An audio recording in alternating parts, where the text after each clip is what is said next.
ओम नमः शिवाय। आज हम लक्ष्य को निश्चित करना और उसे हासिल करना इस बात पर चर्चा करेंगे। लक्ष्य हमारी मंजिल होती है, हमारा मकसद होता है, हमारा सपना होता है, जो खुली आँखों से देखे जाते हैं, जो जागृत अवस्था में होते हैं।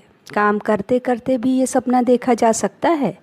इसे पूरा करने के लिए हमने त्याग, समर्पण, दृढ़ निश्चय, समय का सदुपयोग, अनुशासन, सही मार्गदर्शन, इन बातों को अपनाना चाहिए। तभी ये सपना लक्ष्य का रूप धारण करता है। अब आइए हम देखते हैं कि लक्ष्य को निश्चित कैसे करें। सबसे पहले तो हमने अपने लक्ष्य को लिख कर रख लेना चाहिए और उसे याद करके हमेशा अपने नज़र के सामने रखना चाहिए। दूसरा, उस लक्ष्य को पूरा करने के लिए प्लान बनाना चाहिए। तीसरा, लक्ष्य प्राप्ति के प्लान पर हमने अथक परिश्रम करना चाहिए, तभी लक्ष्य की प्राप्ति होती है। कहा जाता है ना कि कठोर परिश्रम सदैव सफलता दिलाते हैं। लक्ष्य प्राप्ति के लिए हमने अपना ध्यान उसी पर लगाए रखना चाहिए। लक्ष्य के प्रति एकाग्र होना चाहिए। स्वामी विवेकानंद जी कहते हैं कि लक्ष्य के प्रति एकाग्रता और कठोर परिश्रम लक्ष्य प्राप्ति का सर्वप्रमुख साधन है। साधक को एकाग्रता बढ़ाते रहनी चाहिए, जिसके लिए योग, ध्यान और प्राणायाम करना, कर्म में प्रशस्त रहना और यही आवश्यक है। संसार की कोई भी कठिनाई या बाधा हमें हिला नहीं सकती।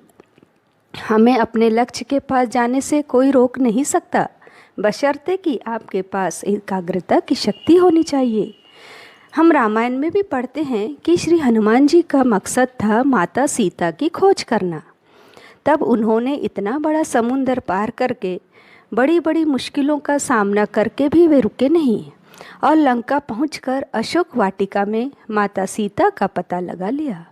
इसका मतलब यदि हमारा लक्ष्य निश्चित रहे और हम उस पर ध्यान केंद्रित रखें, अपना निरंतर प्रयास करते रहें, तो इसमें कोई संदेह नहीं कि हम समय पर अपनी मंजिल पर पहुंचते ही हैं।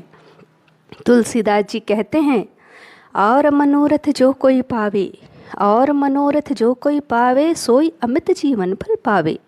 अर्थात अपने मनोरथ, अपनी हार्दिक इच्छा कोई हम रखें तो उसकी पूर्ति अवश्य होती है, हमें उसका जीवन में फल अवश्य मिलता है। हमारा निशाना तब सही लगता है जब हम निरंतर अपनी नज़र लक्ष्य पर केंद्रित रखें। इस बात की पुष्टि हम एक सत्य कथा के द्वारा करते हैं। द्वापर युग में जब गुरु द्रोणाचार्य कौरव पांडवों को तीरंदाजी की शिक्षा दे रहे थे, उस समय उन्होंने एक लकड़े की चिड़िया पेड़ से टंगा दी और उसकी आँख पर निशाना लगाने के लिए कहा। उन्होंने सबसे पहले युधिष्ठिर जी से कहा कि वत्स, तुम्हें क्या दिखाई दे रहा है? युधिष्ठिर जी ने कहा कि गुरुदेव, मुझे मेरे भाई, पेड़, टहनियाँ, पत्ते, आकाश, चिड़िया, उसकी आँख दिखाई दे रही है। तब गुरुदेव ने उनके हाथों से धनुष बाण ले लिया और आगे बढ़े। अब यही सवाल उन्होंने भीम, नकुल, सहदेव और कौरवों से भी पूछा। सभी ने लगभग युधिष्ठिर जी के ही जवाब में मिलता जुलता जवाब दे दिया। सभी से धनुष बाण गुरुदेव ने वापस ले लिया। अब आई अर्जुन की बारी। गुरुदेव ने अर्जुन से वही सवाल किया। अर्जुन ने कहा कि गुरुदेव, मुझे तो केवल चिड़िया की आँख दिखाई दे रही है। गुरुदेव ने पूछा कि कुछ और भी दिखाई दे रहा है? तब भी अर्जुन का जवाब एक ही था, चिड़िया की आँख। अब गुरुदेव ने अर्जुन को खुश होकर बाण चिड़िया की आँख पर निशाना लगाने के लिए कहा। निशाना एकदम सही लग गया। इस कहानी से इस बात की पुष्टि होती है कि लक्ष्य पर यदि हमारी नज़र जमी रहे तो हम सही निशाना लगाकर अपनी सफलता प्राप्त कर सकते हैं। इसी प्रकार लक्ष्य प्राप्ति के लिए समय का सदुपयोग और धैर्य की आवश्यकता होती है और कार्य में जुटे रहना भी आवश्यक है। यदि हमारा लक्ष्य निश्चित भी रहे और हम समय को व्यर्थ गंवाते रहे और कार्य ना करें तो भी हम अपने लक्ष्य को प्राप्त नहीं कर सकते। एक बार की बात है, नदी के तट पर एक साधु बैठा चिल्लाया करता था, जो चाहोगे सो पाओगे, जो चाहोगे सो पाओगे। ऐसे उसे चिल्लाते देख आने जाने वाले राही उसे पागल समझते थे। कई लोग उसका मजाक भी उड़ाया करते थे। एक दिन एक बेरोजगार युवक वहाँ से जा रहा था। तभी उस साधु की आवाज़ उसके कानों में पड़ी, जो चाहोगे सो पाओगे। यह सुनकर वह साधु के पास गया और बोला कि बाबा, आप जो बोल रहे हैं वह सच है क्या? साधु बोला, हाँ।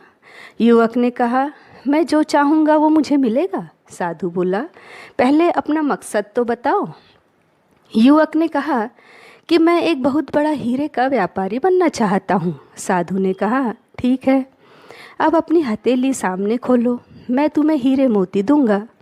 साधु ने उसकी एक हथेली पर अपना हाथ रखा और मुट्ठी बांध दी और कहा कि यह समय है, इसे मुट्ठी में ही रखना। दूसरी हथेली पर एक मोती रख दिया और कहा, यह धैर्य है, इसे अपने हृदय में धारण करना। अब इन दोनों चीज़ों को तुम जितने चाहे हीरे खरीद सकते हो।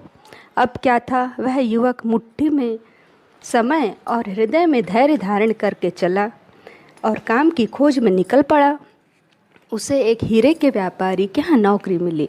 उसने समय को व्यर्थ गंवाए बिना और धैर्य को धारण करके अपना कार्य करने लगा। उसने व्यापार की पूरी चक्रव्यूह को जान लिया और बिना समय को गंवाए खुद का हीरे का व्यापार खोल लिया। एक दिन वह बहुत बड़ा हीरे का व्यापारी बन गया। इससे हमें यही सीख मिलती है कि समय को व्यर्थ मत गंवाइए और अपने कार्य में लगन लगाकर कार्य करते जाइए। आपका लक्ष्य जरूर पूरा हो जाएगा। एक बात और है, किसी भी ट्रेन या बस में हम जब तक नहीं चढ़ते कि हमें ये पता नहीं होता कि वो ट्रेन कहाँ जा रही है, तब तक हम नहीं सफ़र करते। फिर हम जिंदगी के सफ़र में अपनी मंजिल या लक्ष्य को निश्चित किए बिना कैसे चलने लगते हैं। महात्मा गांधी ने भी कहा था कि पढ़ो ऐसे कि जैसे तुम्हें सदा जीना है। पढ़ो ऐसे कि जैसे तुम्हें सदा जीना है, जियो ऐसे कि जैसे तुम्हें कल ही दुनिया से चले जाना है। इसलिए जीवन को सार्थक बनाइए, उद्देश्यपूर्ण बनाइए, अपना लक्ष्य निश्चित करके उस पर कार्य प्रारंभ कर दीजिए। ओम नमः शिवाय।